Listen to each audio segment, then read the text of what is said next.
एक गांव में एक बुजुर्ग आदमी की मौत हो गई। उसके बेटों, सगे संबंधी और गांव वालों ने मिलकर उसके अंतिम यात्रा की तैयारी की। उसकी अर्थी तैयार की गई और उसे श्मशान की ओर लेकर जाने लगे। अभी वो लोग कुछ दूर ही पहुँचे थे कि वहाँ पर दूसरे गांव से एक आदमी आया।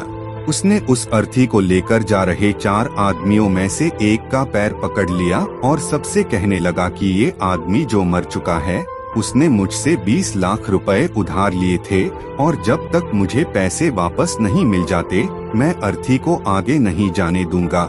मृत व्यक्ति की बेटों ने उस आदमी से कहा कि पिताजी ने कभी इस कर्जे के बारे में हमसे जिक्र नहीं किया, इसलिए हम तो यह कर्जा नहीं देने वाले।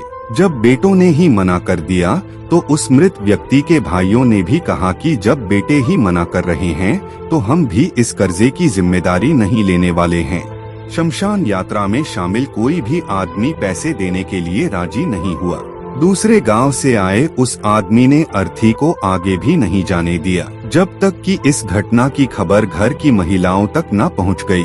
मरे हुए आदमी को एक बेटी थी। जब उस तक यह खबर पहुंची तो उसने एक पल भी ना सोचते हुए अपने सारे जेवरात और कीमती वस्तुएं लेकर वहां पर पहुंच गई और उस आदमी को वह सारी चीजें देते हुए बोली, आप इन चीजों को बेचकर अगर कुछ कम पड़ेंगे तो वह भी मैं आपको धीरे धीरे लौटा दूंगी, लेकिन मेरे पिताजी की यात्रा को मत रोकिए। इस घटना को देखकर सारे गांव वाले दंग थे। तभी वह आदमी जो कर्जे की मांग कर रहा था, वह बोला कि दरअसल मुझे 20 लाख रुपए लेने नहीं थे, बल्कि मैंने इस आदमी से कभी लिए थे जो मैं आज लौटाने आया था, लेकिन मुझे पता नहीं था कि इनका असली हकदार कौन है, इसलिए मैंने यह सारा नाटक रचाया।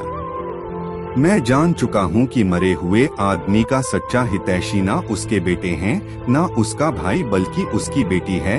इसलिए यह सारे पैसे मैं उसके हवाले करता हूँ और अपने कर्जे से मुक्त होता हूँ। थोड़ी ही देर में जो घटना घटित हो चुकी थी, उससे बेटों के, भाइयों के और बाकी रिश्तेदारों के सर शर्म से झुक गए। इसलिए हमेशा दुआ करना कि हर किसी को एक बेटी जरूर हो, क्योंकि बाकी सब तो माता पिता की दौलत को अपना समझते हैं, लेकिन बेटियां माँ बाप को ही अपनी दौलत समझती है।